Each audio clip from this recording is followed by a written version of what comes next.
Okay, so today we're going to be talking about a third degree ACL sprain. This is a serious injury that can dramatically impact the life of an athlete. The anterior cruciate ligament originates from the anteromedial intercondyle eminence of the tibia and it inserts on the medial wall of the lateral femoral condyle. It crosses the knee joint and is about 40% longer than its counterpart, the PCL, and is comprised of bundle-like groupings of ligament fibers. The posterolateral bundle is tight when the knee is extended, and the anteromedial bundle is tight when the knee is flexed because it twists or winds upon itself. So you've got this pretty intense ligamentous structure in your knee that helps to support the knee and helps with movement. The ACL is a static stabilizer which helps with internal and external rotation of the tibia on the femur, hyperextension of the tibiofemoral joint, and translation of the tibia on the femur. Because of this, the mechanism of injury for an ACL tear or sprain usually involves rotational force with valgus or varus force. The MOI can be a shear force, which damages across the joint rotary forces, or a tensile force to the joint and ACL due to a cutting motion while an athlete is in motion, or a direct blow can result in compressive forces on the joint structure at the point of the blow. Each of these types of trauma can result in a forced anterior displacement of the tibia relative to the femur.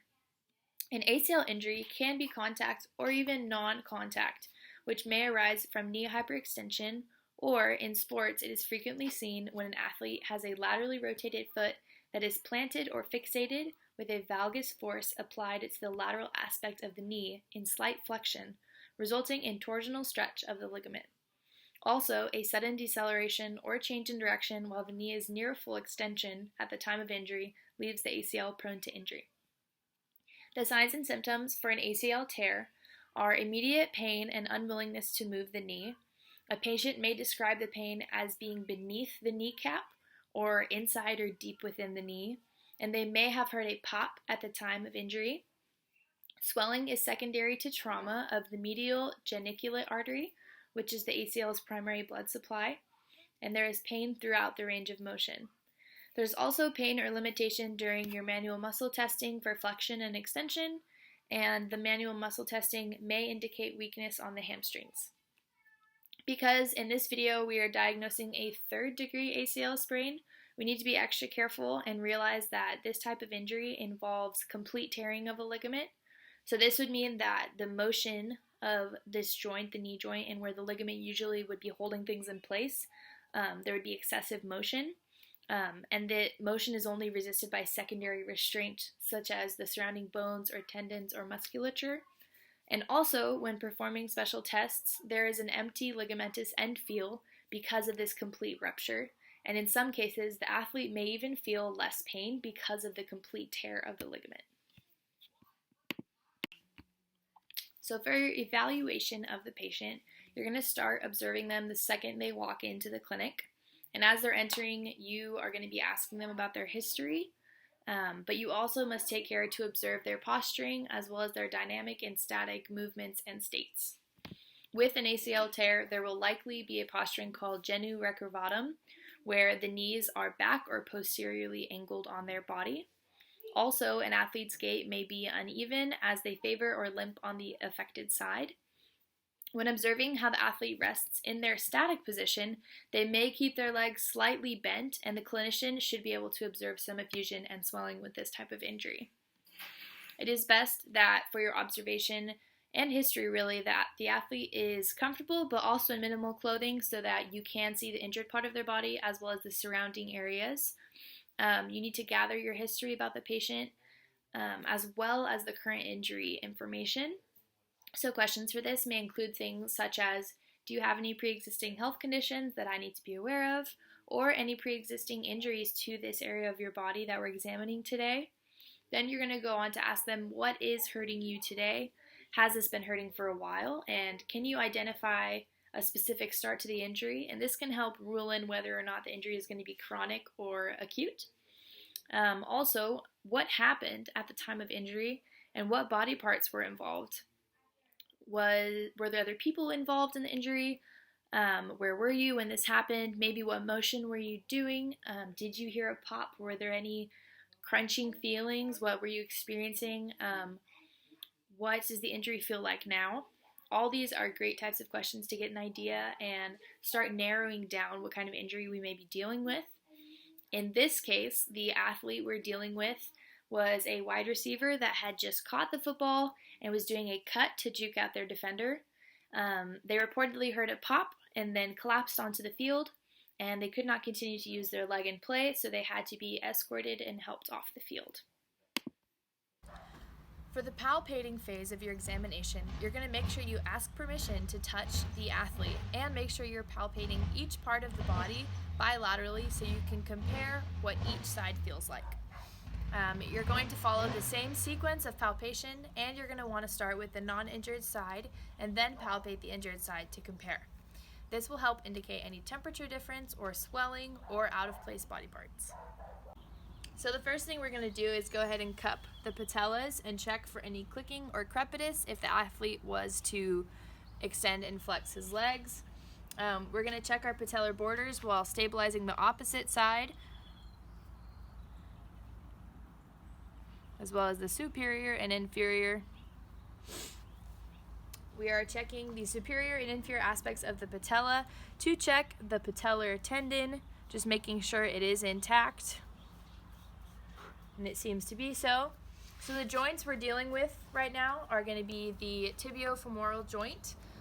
This is a hinged synovial joint which joins the distal femur and the proximal tibia, allowing for movement and bony weight bearing when the leg is extended. And then also we are going to be looking at the meniscus, which serves to cushion and support the knee. It's inside that joint and helps disperse body weight and reduces friction. While the meniscus is not necessarily palpable, it does play a major role in the knee, so we need to be aware of it and its function. So another joint we're going to be looking at is the patellofemoral joint. This is comprised of the distal side of the femur once again, but then a sesamoid bone called the patella, which rests inside of a tendon and serves as a mechanical pulley for the quadriceps as the knee extends. This patella rests in a space between the femurs and the tibia's condyles, and misalignment of this patella can cause pain and risk for other injuries. Potential threats to patellar mistracking could be muscular weakness in the quadriceps or a bony issue such as an injury forcing the patella to an incorrect position, or you could even have ligamentous issues where there's tight or loose ligaments of the knee joint which cause misalignment. So the next thing we're going to do is our palpations, and although in a clinical setting you would do this bilaterally, first with the uninjured and then the injured side, for the sake of this video we're just going to go ahead and do it on one leg. So first thing we're going to go ahead and look at is the patella. We palpated it a little bit earlier, but just so you can see, it is this sesamoid bone right here, anterior to the knee joint, and there actually is a bursa on top of it. The patellar tendon extends superior and inferior to the patella. You can kind of feel it once you locate the borders and then feel that tendon around there. The quadriceps tendon is the one that extends superior to the knee and attaches to the quadriceps muscles. On top, this big guy you have is your rectus femoris. You also have your vastus medialis, your vastus intermedius, which is below the rectus femoris, and then your vastus lateralis, which is over on the side. It's going to be this outer bump if he used to flex his leg. That shows it very well.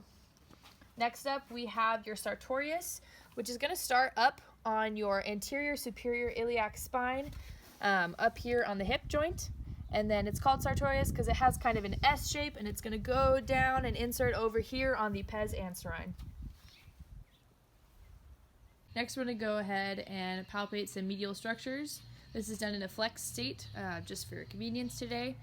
We're going to first look at the medial joint line, which can be found after you locate the inferior pole of the patella, and then slide medially along the tibial plateau, and we can go ahead and make sure we're locating that. If the patient extends their leg, you can kind of feel down. Beautiful. There's a plateau right there. So that's your medial joint line. Next, your medial collateral ligament is going to basically be in between this tibial flare and then the medial condyle of the femur. It's going to be stretching across this medial side. Your medial femoral condyle is going to be up on this top part of the joint. While you press up along that medial line, medial femoral condyle is going to be up here. Next is the femoral epicondyle, which is going to be superior and medial. It's a bony prominence a little bit higher up on the knee. This is the origin of the MCL, which stops the valgus stress on the knee.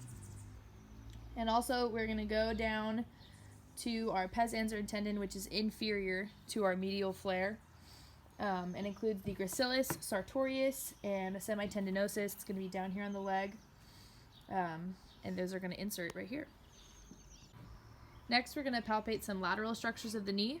First off, we're going to locate our lateral joint line. So the same way where we found our patella first and went down to the medial, instead we're going to go over and find the lateral joint line in between the femur and the tibia. It's going to be right here. Also, we're going to locate our fibular head, which is going to be slightly inferior and lateral. It's a knob on the side of the knee. The lateral collateral ligament is going to be between the lateral condyle and the fibular head. It's going to be over here. And this helps stop varus force on the knee.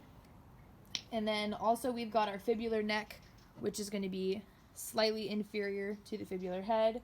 And this is where the superficial peroneal nerve actually is. And then another thing we're going to look at is the iliotibial band, which for this exercise, we're looking at it and it extends from here on the side of the knee, and it's going to run up the leg. And it's something that experiences a lot of tightness in athletes, so it often is the cause of injury, having IT band tightness. And then lastly, we're going to take a peek at Gertie's supracle, which is a prominence below the lateral tibial flare, down here where you have the insertion of the IT band. So now we're going to go over some of the posterior structures of the knee. First of all, we're going to look at the popliteal fossa, which is going to be the back of the knee. The top of this is where the hamstrings are going to insert. Although the hamstrings do originate on the ischial tuberosity, which is up in the gluteal muscles, they are going to reach down and insert in what looks like a triangle shape, which helps create that popliteal fossa. You have your biceps femoris lateral, and then you also have your semitendinosus and semimembranosus, which are going to be inserting medially.